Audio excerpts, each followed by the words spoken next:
¿Qué tal? ¿Cómo están? Bienvenidas y bienvenidos a un episodio más de esta tercera temporada de Avo Sostenible, el podcast en el que tratamos de abordar siempre temáticas interesantes en términos de sostenibilidad y sustentabilidad en la industria aguacatera de nuestro país. Yo soy Rubén Esponda, soy el host de este programa y el día de hoy les tengo un tema muy interesante, un tema que creo yo que podría dar mucho de qué hablar porque es incluso hablar muchísimo acerca del presente pero también del futuro, es hablar de temas tecnológicos, es hablar de temas de innovación y bueno, pues como en cada programa y en cada emisión decidimos traer a una verdadera experta en el tema. El día de hoy va a estar con nosotros Beatriz Jacoste. Ella es directora de KM Zero Food Innovation Hub, quien desde España nos regala un poquito de su tiempo para platicar justamente de esto, la perspectiva y la innovación en términos de sostenibilidad en la industria agrícola, en la industria alimentaria. Y bueno, les platico un poquito de quién es Beatriz para que se den cuenta que es una verdadera experta en este tema. Como les dije, es experta en innovación y perspectivas a futuro, para el sector alimentario con el objetivo de hacer un sistema más saludable y sostenible.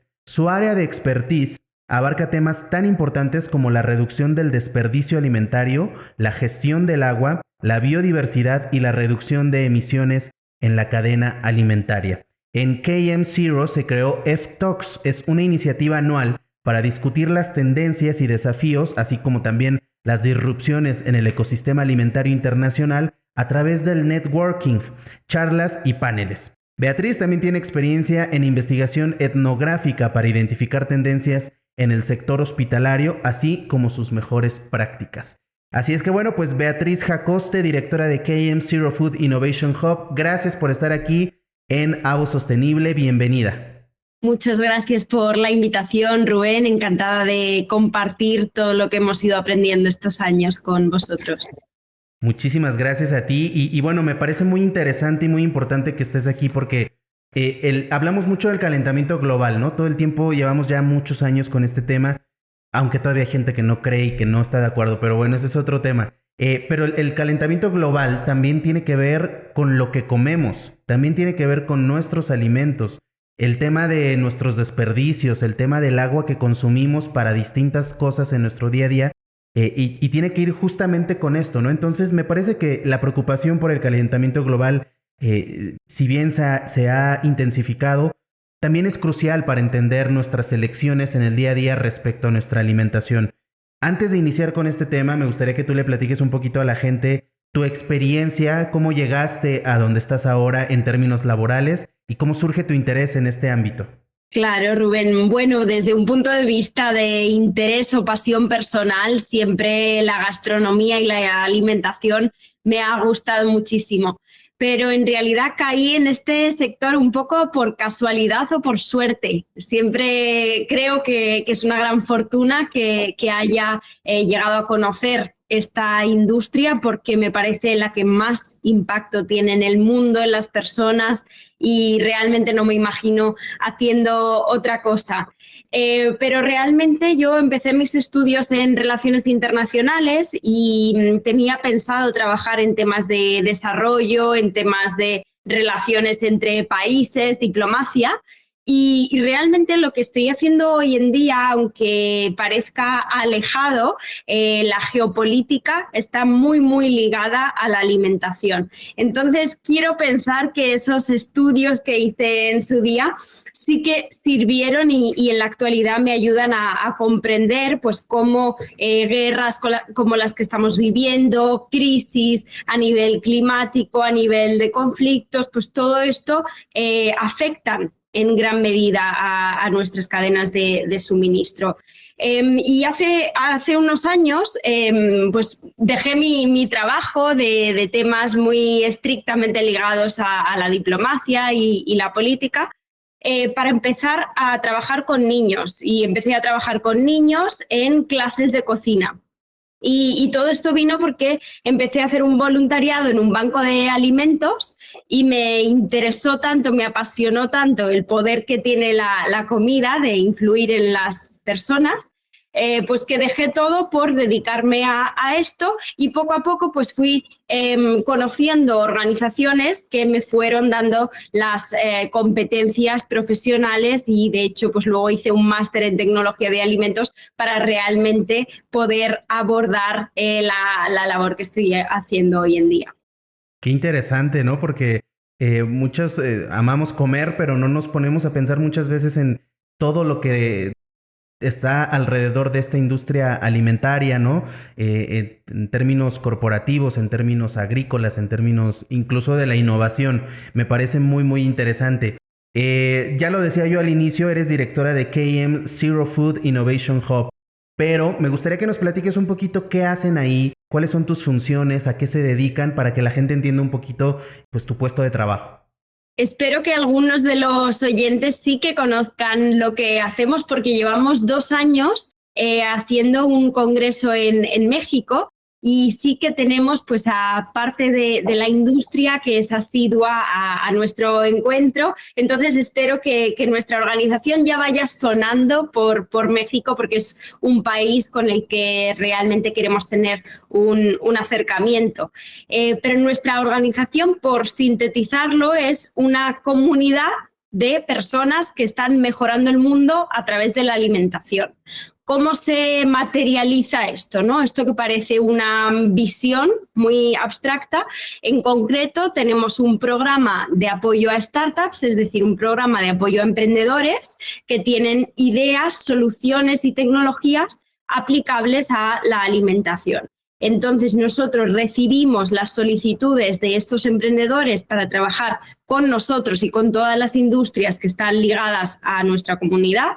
Pues para que os hagáis una idea, empresas como de la industria láctea, cervecera, cárnica, industrias tradicionales que tienen interés de trabajar y cooperar con estas startups. Esto se llama innovación abierta. Entonces nosotros gestionamos esas relaciones entre esos emprendedores que tienen en sus manos una solución muy interesante y esas grandes industrias que tienen la capacidad de escalar pues esa gran idea que ha tenido un emprendedor, pero que si no escala a nivel de producción, distribución, etcétera, pues no llegará a tener el impacto deseado. Y nosotros somos ese nexo de unión.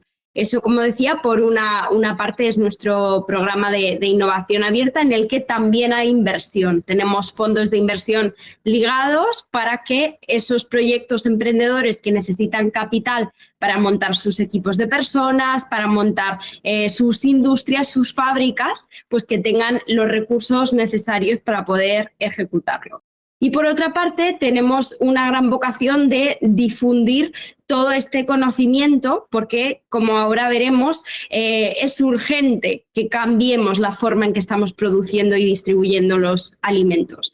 Y hay muchas personas en el mundo que se están dedicando a crear estas soluciones de futuro. Y nosotros reunimos a estas personas 2 veces al año en nuestro congreso, que se llama F-Talks, y lo hacemos en México y en España. También publicamos un libro, trabajamos con niños, hacemos estudios de mercado, en fin, un montón de actividades que todas juntas contribuyen a acelerar esa transformación del sector. Qué interesante todo esto que nos platicas, porque sí, creo que al final del día no nos ponemos a pensar en el tema de la alimentación, ¿no? Como es una necesidad básica, la cumplimos y la satisfacemos como sea, ¿no? Y a la hora que sea y de la manera que sea, pero no nos ponemos a pensar en esto que mencionas. Y bueno, sé que también has trabajado tú en aspectos como el desperdicio de alimentos, en el tema del agua, ¿no? También la gestión del agua, la biodiversidad, pero ¿cómo se relacionan a la hora del consumo en la alimentación, a la hora de la producción? Si nos puedes explicar un poquito la situación y cómo se conectan estos aspectos. Tienen una correlación directa, es decir, tenemos datos que nos indican que estamos usando el 70% de agua dulce disponible en el mundo para producción agrícola, y hay millones de personas en el mundo que no tienen acceso a suficiente agua.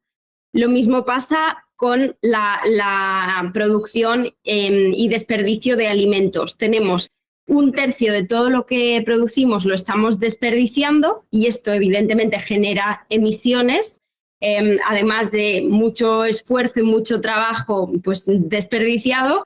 Y por otra parte tenemos 700 millones de personas que pasan hambre. Estamos perdiendo la biodiversidad de nuestro suelo, que significa que como nuestra industria alimentaria demanda solo unos pocos alimentos, pues cereales, trigo, arroz, estos son en su mayoría los que demanda la industria y por ende el consumidor, pues esto está destrozando los suelos. Hemos acabado con el 50% de terreno cultivable que tenemos disponible en el mundo.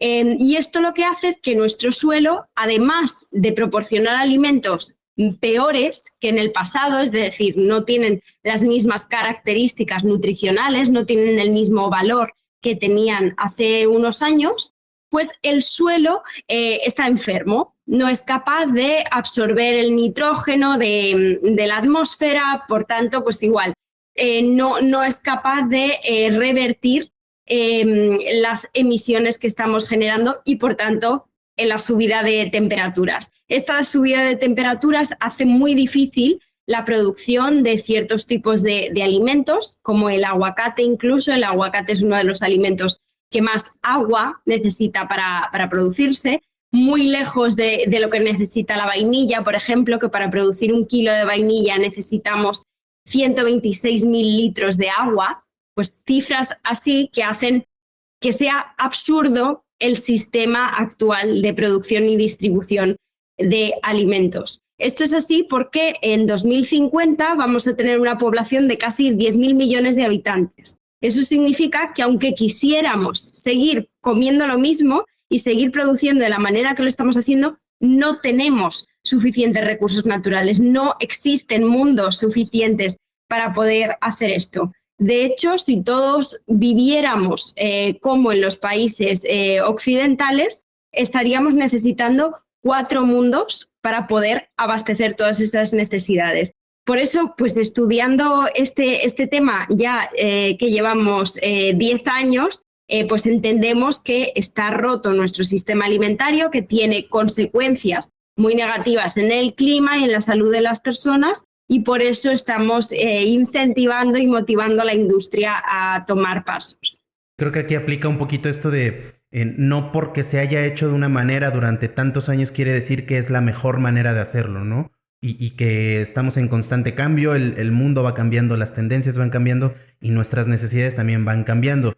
De todo esto que nos platicas y de lo mal que está o que se lleva a cabo el sistema alimentario en el mundo, ¿cuál crees tú que es el principal problema? ¿Cuál dirías tú que es el principal obstáculo para que las cosas no se estén haciendo bien y que nos estemos acabando el suelo, el agua, todo esto que nos platicabas? ¿Cuál es el principal problema? El principal problema que tiene nuestro sistema alimentario actual es que la alimentación saludable y sostenible no es accesible para todo el mundo. Es decir, estos alimentos existen, pero no todo el mundo se los puede permitir. Y esto es una barrera muy, muy grande de entrada. Es lo que llamamos el green premium, el premium verde, que sería el coste extra de este tipo de alimentación. Por otra parte, tenemos un grave problema de mano de obra, un problema que no es nada sexy, nada como llamativo para un titular en un periódico. Suelen querer estos periódicos un titular como que en el futuro comeremos cosas extrañísimas, ¿no? Pero en realidad problemas reales que tiene la industria es que no hay personas que se quieran dedicar al campo o a la ganadería en el futuro. Y pues tenemos que intentar abordar estos asuntos. Por otra parte, creo que nuestro sistema alimentario, nuestra industria, fue creada para proporcionar nutrición a las personas. Es decir, nuestra misión como industria tiene que ser que las personas en el mundo estén nutridas. Y esto lo estamos haciendo mal. Lo estamos haciendo mal porque, como vemos, tenemos 700 millones de personas en el mundo con hambre y tenemos un 40% de la población mundial con obesidad. Esto quiere decir que hemos sido capaces como industria en producir más y más cantidad, es decir, en producir más calorías, pero no en producir alimentos de calidad, es decir, no en producir alimentos nutricionalmente altos. Entonces, no es uno solo el reto al que se enfrenta la industria, sino que los englobaría en estos 3 ejes. Primer eje, salud, es decir, nuestro alimento tiene que ser nutrición. Segundo eje, clima o sostenibilidad. No podemos seguir generando tantos efectos negativos en el clima debido a nuestra producción. Y por último, la parte humana o social, el acceso a alimentos y la calidad de vida de aquellos implicados y trabajando en la cadena agroalimentaria. Me gustaría centrarme un poquito en el segundo punto que mencionabas, lo de la sostenibilidad, porque creo que también ahí hay muchos obstáculos, ¿no? En muchas industrias y en muchos ámbitos de la agricultura y la alimentación. Desde tu perspectiva, ¿cuál crees tú que es el principal desafío también en términos de sostenibilidad, ¿no? Para que nuestro sistema alimentario sea sostenible, ¿qué se necesita hacer? ¿Qué nos está haciendo? ¿Qué es lo que lo obstaculiza? Muchas cosas. Como hay tanto que arreglar, es difícil dar una respuesta sencilla, pero necesitamos crear un sistema que utilice menos recursos naturales, que proteja la biodiversidad, que reduzca el desperdicio de alimentos, que reduzca la contaminación y que maximice la producción de estos alimentos buenos. Esto es lo que necesitamos hacer. ¿Qué tiene que ocurrir para que todo esto, para que este futuro deseado surja? Pues tenemos que aplicar mucha innovación, muchísima innovación y creatividad a lo largo de toda la cadena. Es decir, desde el campo a la mesa tenemos que aplicar toda la innovación y todo el conocimiento que tenemos disponible. Esta innovación no tiene por qué ser digital. Muchas veces cuando hablamos de innovación y tecnología, se piensa en algo digital, raro o al que tienen poco acceso, pues los productores, por ejemplo. Y sin embargo, creemos que hay una gran oportunidad en estudiar métodos regenerativos, es decir, mirar al pasado, mirar cómo se estaba cultivando en el pasado, porque ese tipo de agricultura, ese tipo de producción realmente trataba bien el suelo. Este suelo exigía menos agua porque estaba sano. Entonces, muchas veces este avance no tiene que ser más que mirar al pasado y volver a recuperar estas tecnologías. Todo esto mezclado, evidentemente, con conocimiento nuevo, con tecnologías pues, como la edición genética, como el conocimiento del microbioma, como un montón de temas específicos que vemos que son interesantes y que tienen impacto, pero también mezclado con el conocimiento ancestral. Claro, sí, entendemos que no, vaya, son tantos temas, como decías tú al inicio, que es difícil centrarse en uno, ¿no? Pero por algo se empieza y creo que estamos todavía a tiempo. Algo que nos mencionan mucho los invitados en este podcast es eso. Sí vamos tarde, pero no significa que ya no podamos hacer nada, ¿no? Estamos todavía a tiempo de cambiar las cosas para que nuestro planeta mejore de a poquito y bueno, creo que desde trincheras tan grandes como la tuya, en donde hay esta oportunidad de hacer un cambio a lo mejor un poquito más grande, pues es importante que se hable y también nosotros como consumidores, ¿no? Desde nuestros hogares en el día a día también lo podemos hacer.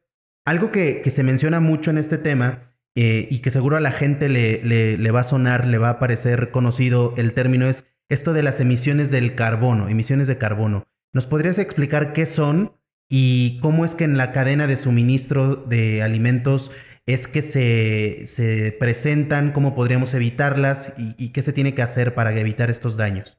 De acuerdo.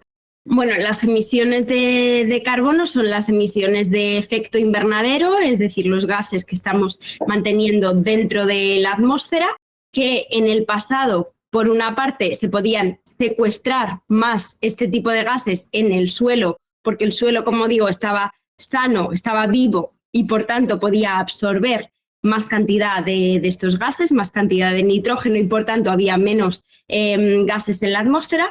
Pero sobre todo estos gases se deben al modelo actual de producción y de vida, ¿no? Al aumento de población, pero también a la forma de vida súper consumista con respecto al pasado, que también tiene que ver con nuestra forma de alimentación, ¿no? Una forma de alimentación mucho más rica en carne, por ejemplo, en proteína animal, que esta proteína animal pues genera naturalmente, las vacas generan metano, gases de metano, y entonces estos cambios de la dieta, también cambios en la forma de vida, como digo, por viajes, por ejemplo, en avión o en la quema de combustibles fósiles, toda esta serie de factores han hecho que se generen demasiados gases de efecto invernadero y la consecuencia de esto es que aumentan las temperaturas.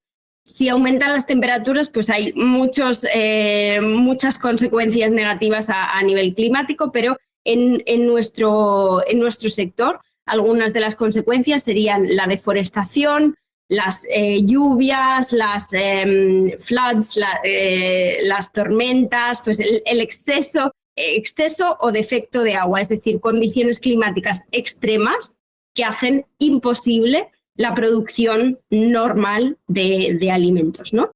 Entonces, ¿qué ocurre? Nuestra cadena agroalimentaria genera casi el 30% de todos estos gases.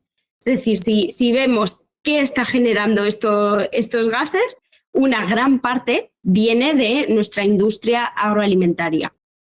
¿Qué podemos hacer? Pues la solución igual aquí tiene muchísimas capas. Podemos impulsar desde cambios en nuestra industria, ¿no? Haciendo transición hacia energías más verdes. Podemos tratar de recuperar los suelos para que estos suelos capturen más de estos gases de efecto invernadero. Podemos trabajar con la sociedad civil con los niños, por ejemplo, que nosotros lo hacemos, para que entiendan que si eligen un producto versus el otro, pues uno de los productos va a tener un impacto y unas consecuencias a nivel medioambiental mayores que el otro. Podemos también motivar a los inversores para que dirijan sus recursos a soluciones en este aspecto, ¿no? A la captura del carbono. Entonces podemos hacer muchísimas cosas y cualquier acción que vaya a contribuir positivamente a esto es necesario que la prioricemos. Claro, que lo entendamos y que pongamos manos a la obra, ¿no? Como dices tú, cualquier acción que beneficie va a sumar y lo decíamos hace un momento, estamos a tiempo todavía, ¿no? Nunca es tarde para hacer estos pequeños, grandes cambios. También otro tema que queremos abordar contigo es un poquito esta cosa de la regulación en la Unión Europea acerca de la deforestación. Me gustaría si nos puedes explicar brevemente de qué se trató y qué cambios has notado y qué cambios ha habido a raíz de esta deforestación, porque a lo mejor podríamos, si funciona, replicarlo en otros lados y si no funciona, bueno, descartar y ver por dónde más podemos ir, ¿no? Es verdad que no he seguido muy de cerca recientemente esta normativa porque fue una normativa de 2020. Entonces ya han pasado unos cuantos años y en la actualidad hay nuevas normativas que están influyendo más en la forma que trabajamos, ¿no? Por ejemplo, la normativa contra el plástico de un solo uso, por ejemplo, las pajitas para beber, pues que se han abolido o, por ejemplo, pues cualquier plástico de un solo uso progresivamente va a salir del mercado y esto es en lo que realmente la industria está muy preocupada. También hay normativas positivas como, por ejemplo, que se va a revisar la utilización de edición genética para el cultivo de nuevas especies. La edición genética nosotros lo vemos como una herramienta muy interesante para proporcionar estos cultivos y estos alimentos de futuro. Entonces, Europa ha sido siempre muy conservador en cuanto a la entrada de nuevos productos en el mercado y todas estas innovaciones al final acababan yéndose para Estados Unidos y otros mercados más abiertos. Entonces, estamos viendo cómo a nivel Europa sí que los legisladores están ampliando su conocimiento y teniendo la mente un poco más abierta para entender cuáles de estas normativas realmente pueden mover la aguja, pueden tener un impacto positivo. En cuanto al tema de la deforestación que mencionabas, lo positivo que vimos de esta norma es que se obliga al comprador, ¿no?, al importador, a rastrear de dónde viene su producto. Y esto es algo que creemos que es importante en industria alimentaria, es decir, la trazabilidad de estos productos. Nosotros, de hecho, hemos invertido en una compañía de blockchain aplicada al sector que lo que nos hace es dar información a la industria acerca de por dónde ha ido este producto, y esto es importante a nivel seguridad alimentaria. También es importante a nivel calidad de vida de esos agricultores o esos productores, como decíamos, para entender si realmente es una forma de producción responsable y que queremos fomentar a través de esa compra, ¿no?, decidiendo ese proveedor por encima de otro porque trate mejor a sus trabajadores, por ejemplo. Entonces, sí que es importante rastrear este origen, verificar si este producto está deforestando una zona. Efectivamente, podemos elegir una opción B. Entonces, en términos generales, nos parece un avance, ¿no?, que se tenga que hacer esto. Sí, sin duda. Creo que también va a obligar un poco al consumidor a tener este hábito de también rastrear, ¿no?, lo que está en su mesa, de también decir, bueno, compré este producto y a lo mejor en un par de años con tecnología podemos nosotros mismos saber mediante el teléfono quién lo hizo, de dónde viene, y eso puede ayudar muchísimo, como dices tú, a elegir la mejor opción para mí y para el planeta, ¿no? La mejor opción de alimento que haya en el mercado. Tú eres experta en innovación, entonces me gustaría que nos dieras un ejemplo en ese sentido, de innovación en la cadena de suministro de alimentos que marque diferencia, para que la gente lo tenga un poquito más claro y que digan, claro, esto se innovó, esto se hacía de otra manera, aquí hubo innovación y ahora funciona de esta otra manera. Quizás son soluciones que aún no han llegado al mercado masivo, pero sí que hay soluciones o innovaciones que nos parecen revolucionarias. Hace poco vino a nuestro congreso el fundador de una compañía que se llama Molex Science, y lo que han conseguido hacer con esta edición genética, es decir, con unas como tijeras moleculares del ADN de estos alimentos, han conseguido en soja expresar proteínas animales, es decir, que en la soja podamos encontrar las mismas propiedades nutricionales y los mismos compuestos que en la proteína de cerdo. Y esto significa que las plantas, o sea, los vegetales, podrían ser portadores de proteínas de muy alta calidad, o sea, de tan alta calidad como que fueran idénticas a las proteínas animales. Y esto es una gran oportunidad porque evidentemente nosotros no vemos un futuro en el que no vaya a existir la carne. Tanto España como México son países en los que nuestra gastronomía es bastante intensa en carne y al final la alimentación está ligada a nuestra cultura, nuestros recuerdos, nuestra identidad. Entonces, gran parte de esa proteína animal va a seguir estando ahí. Lo que creemos que va a cambiar a medio plazo es que, por una parte, va a crecer la población, entonces la demanda de proteína es más elevada cada vez, en otras regiones del mundo también, y va a haber que abastecer de proteína a todas estas regiones del mundo.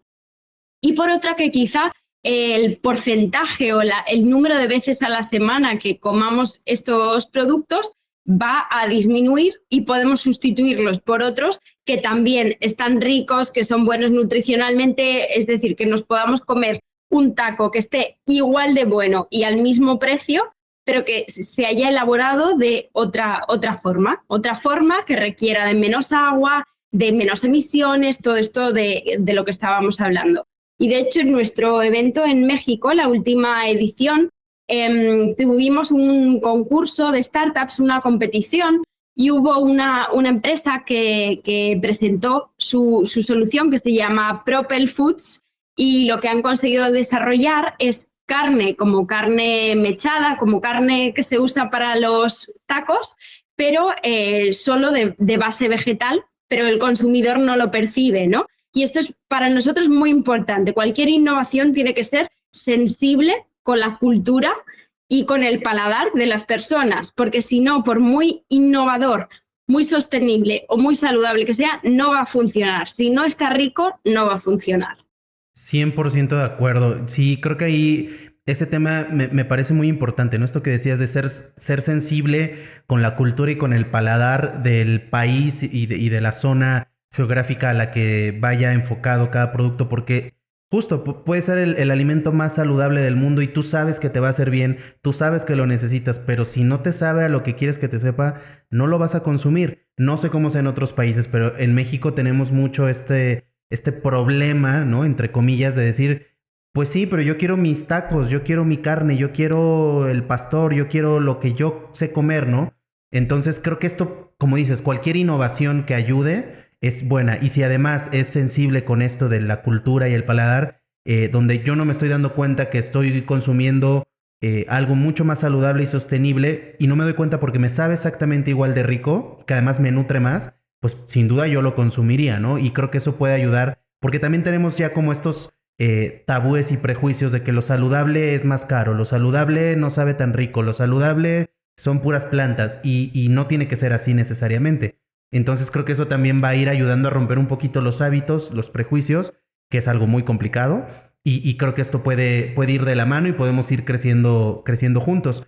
¿Qué consejo le darías tú al consumidor? Porque finalmente el consumidor es el que va marcando la línea, ¿no? Y con cierta frecuencia hago esa pregunta a nuestros invitados, si es el consumidor el que marca la tendencia o son las empresas o es la industria, cómo funciona. Y la mayoría, si no es que todos me han dicho, el consumidor va marcando mucho también esa línea. Ahora ya el consumidor se fija más de dónde viene el producto. Si bien no todos, no el 100%, pero ya cada vez hay más personas que les interesa saber cómo se criaron los animales, de la carne que están consumiendo, los vegetales, cómo era el huerto donde se produjeron. ¿Tú qué consejo le puedes dar a la gente que nos ve y nos escucha a la hora de elegir un producto? Cualquiera que sea, ¿qué consejos o qué pasos debe seguir para la elección del mejor producto en el mercado? A mí cuando me preguntan que cómo es el plato del futuro, cómo veo pues, esa dieta del futuro, yo siempre pienso en un plato de lentejas de mi abuela, que no sé cómo se llamarán las lentejas allí en México, pero bueno, igual, es como igual. Un plato de legumbres, una sopa de legumbres. Para mí eso es el futuro. ¿Y es futuro por qué? Porque es sostenible, es decir, las legumbres contribuyen a la calidad de los suelos, porque es accesible, es decir, está a un precio adecuado que casi todo el mundo se puede permitir. Es súper saludable porque tiene muchas proteínas. Entonces, para mí eso aunaría de forma muy simple en qué consiste la comida del futuro. También yo pienso en mi abuela y en su cocina en cuanto a ese futuro, porque la parte de convivialidad, es decir, el compartir ese plato con otras personas y de hablar durante la comida, el cocinarlo incluso, todo ese ritual es muy importante para la salud mental incluso de las personas. Y también se ha demostrado que los hábitos de una persona suelen ser más saludables cuando come en comunidad. Es decir, cuando se come solo, se tiende a hábitos menos saludables, ¿no? Entonces, por eso, de una forma como muy, muy sintética, diría que para mí ese es el futuro de la alimentación. Sin embargo, me parece que aunque el consumidor sí que sea el que tira de toda la cadena de alimentos, tienen que cambiar un par de cosas. Primero, tiene que cambiar la educación. Yo misma en el colegio nunca tuve educación relativa a qué impacto tiene lo que me estoy comiendo en el mundo o en mi salud. Aprendí álgebra, ecuaciones complicadísimas, latín, pero cosas verdaderamente útiles para mi salud y para la salud del mundo no las aprendí. Y entonces me gustaría que en la educación se fuera integrando cada vez un poquito más todo este elemento de educación alimentaria, también desde un punto de vista de cocina. Enseñar a los niños a cocinar, eso va a tener un impacto muy positivo a la hora de reducir el desperdicio de alimentos, porque sabes qué hacer con lo que tienes en la nevera, como las cocinas de las abuelas de reaprovechamiento de todo, es decir, la cocina de cero desperdicios, pues creo que eso es importante recuperarlo. Entonces, eso por una parte del lado del consumidor. Creo que la gran industria tiene una responsabilidad muy grande en cuanto a qué productos lanza al mercado. A lo que me refiero es que si sigue demandando solo cereales, trigo, arroz y todos estos monocultivos, va a fomentar que los productores produzcan esos alimentos, porque el productor se ve incentivado a producir algo para lo que luego tiene demanda. Si, sin embargo, decide producir nuevos tipos de variedades, por ejemplo, a usar harinas que vengan de cereales ancestrales, que todo esto contribuye a la biodiversidad del suelo, el agricultor se ve incentivado a hacer este cambio porque sabe y tiene garantizado que va a poder vender ese producto. Quien tiene también mucha responsabilidad es la gran distribución, es decir, los supermercados, porque ellos al final deciden qué ponen y qué no ponen en el lineal. Y si el consumidor no es consciente, no conoce esos nuevos tipos de producto, pues no van a adquirirlos, ¿no? Entonces hay como siempre en todo este discurso del futuro de la alimentación tiene muchas capas, es muy complejo, pero cada uno de nosotros tiene un gran poder y con nuestro gran poder viene una gran responsabilidad, ¿no? Entonces creo que mi consejo para cualquiera sería que allá donde esté, en su posición a nivel trabajo, en su familia, en su día a día, que sea consciente de las decisiones que toma, ¿no? Que sepa que tiene poder de decisión, que no se deje llevar, que hoy en día con las redes sociales y con el estilo de vida que llevamos es muy fácil dejarse llevar. Claro, me gustó esto que dijiste, que sepa que tiene poder de decisión el consumidor. Creo que eso es importante y que nosotros sí podemos ir marcando la pauta, ¿no? Para las grandes empresas y los productores. Para ir cerrando, me gustaría hablar un poquito del futuro en términos de innovación. ¿Cuáles son los principales obstáculos a los que se enfrentan las empresas cuando buscan la responsabilidad ambiental, cuando buscan la sostenibilidad? ¿A qué retos se enfrentan en términos de innovación?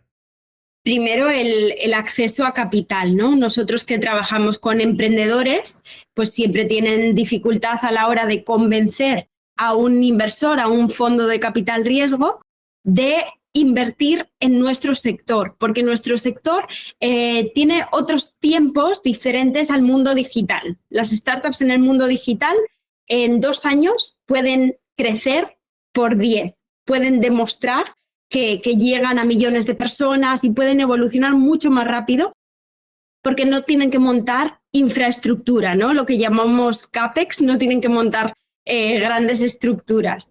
En cambio, en nuestro sector, pues a veces a nivel tecnológico, biotecnológico, se llevan más tiempo y requiere de más capital. Entonces, los fondos de inversión normalmente cómo funcionan es que a los 7 años tienen que recuperar su inversión. Y nuestros emprendedores no pueden siempre demostrar que van a recuperarlo en esos años. Eso a nivel inversión. Otros bloqueos importantes, la regulación. La legislación, como digo, en Europa es muy conservadora y entonces cualquier tipo de nuevo producto como el que me mencionaba de Molex Science, esta nueva tecnología que es edición genética, que consigue expresar proteínas animales en proteína vegetal, que puede ser muy revolucionaria, esto no es legal actualmente. Entonces ahí tienes un bloqueo legal importante. Soluciones en cuanto al desperdicio de alimentos. Pues, por ejemplo, en Europa todo lo que llegue al supermercado pues progresivamente está cambiando, pero antes había que tirar todo lo que no se venda, ¿no? nosotros conocemos a varios emprendedores que están trabajando en soluciones de desperdicio de alimentos. Por ejemplo, una pegatina que puede que sea aplicable al aguacate, que prolonga la vida útil de ese producto, ¿no? Si ese producto nos iba a durar una semana y media o 2 semanas, con esta pegatina, que además es una pegatina que se aplica normalmente porque se suele poner la marca ahí, se extiende la vida útil. Pues todo este tipo de soluciones que son muy revolucionarias, que pueden tener mucho impacto, tienen mucho bloqueo a nivel normativo. Y tercero, como hemos dicho, pues la parte de capital, infraestructura, hemos dicho regulación. Y tercero, yo diría el talento, ¿no? Las personas preparadas para estos nuevos tipos de profesiones del futuro, ¿no? Sí, también ese punto creo que es importante, ¿no? Ya entramos en otros aspectos como la educación y demás, pero a lo mejor los planes de estudios de ciertas carreras tendrían que irse modificando para preparar a los futuros profesionistas en ese sentido, con un enfoque distinto al que se ha hecho durante muchísimos años, porque van a salir ya con otra mentalidad a la hora de ejercer su profesión en algunos ámbitos, ¿no? Para ir ya terminando, por el contrario, ¿qué innovaciones has visto tú que sí están funcionando, que son innovaciones que dan resultados, que no son tan difíciles de llevar a cabo, que no tienen estos bloqueos de los que nos hablabas? Como decía, la regeneración, ¿no? Los cultivos que contribuyen a la calidad de los suelos, pues creo que son algo a lo que tenemos que volver. Actualmente nuestra dieta se basa en 12 variedades vegetales y 4 variedades, especies animales, ¿no? O sea, es una dieta muy poco variada y esta dieta poco variada al final afecta al suelo también, afecta a la biodiversidad del suelo, que luego, como hemos visto, esto afecta a las emisiones, afecta al agua. Entonces, creo que la regeneración y el recupero de estos cultivos, pues es algo que tenemos que hacer. Nosotros estamos viendo soluciones, como decía, en el ámbito de los desperdicios súper interesantes para prolongar la vida útil de estos alimentos, incluso para generar menos emisiones, como decíamos, en proteínas vegetales. Estamos viendo mucha variedad de proteínas nuevas vegetales cultivadas en laboratorio con fermentación, que vengan de algas, que vengan de micelio, todas las opciones habidas y por haber. Pero también en el mundo de la proteína animal tradicional estamos viendo nuevos tipos de alimentación animal, o sea, nuevos piensos que contribuyen a reducir el metano que producen estas vacas. Y esto es muy importante, ¿no? Porque creemos que el futuro va a ser muy variado, que va a tener pues todo tipo de colores y todo tipo de opciones. Soluciones relativas a la gestión efectiva del agua o los pesticidas, pues ya hay muchísimo que se puede hacer. Recientemente vi una startup que medía qué necesitaba cada árbol en cuanto a agua para saber si necesitamos poner más agua o no, o incluso con visión artificial pues detectar si necesitamos aplicar pesticidas o fertilizantes o no.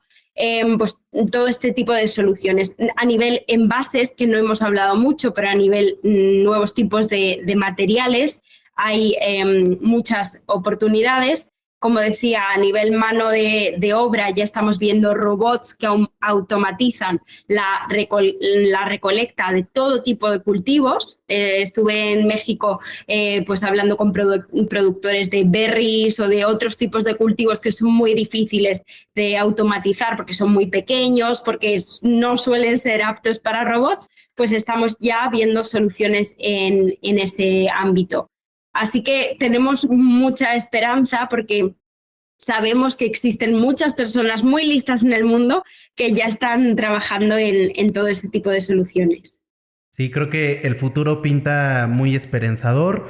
Hay mucha gente involucrada, ¿no? Cada uno tiene que poner de su parte y bueno, pues no depende desgraciadamente solamente de un sector, hay que trabajar en conjunto, pero creo que si se cumple todo esto que nos mencionabas, Beatriz, sin duda podremos llegar a los objetivos en el menor tiempo posible, ¿no? Ojalá que así sea. Y pues con esto me gustaría despedirnos. Te agradezco mucho que hayas estado en este episodio de Avo Sostenible. La verdad es que ha sido una charla muy interesante. Yo espero que la gente que nos ve y que nos escucha también lo haya sentido así. Si quieres terminar un último comentario, adelante, para que la gente pueda tener el cierre de este programa.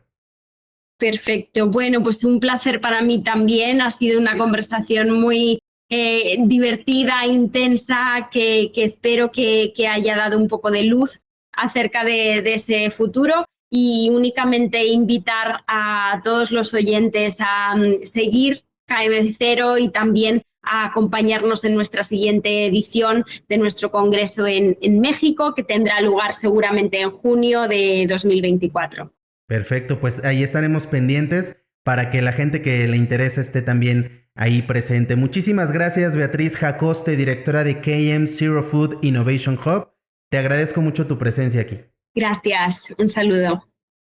Un saludo para ti también. A toda la gente que nos vio y nos escuchó también les agradezco muchísimo. Creo que hoy aprendimos mucho acerca de la innovación en el sector alimentario. Aprendimos que hay esperanza, aprendimos que no vamos tarde, pero que todos tenemos que poner también de nuestra parte.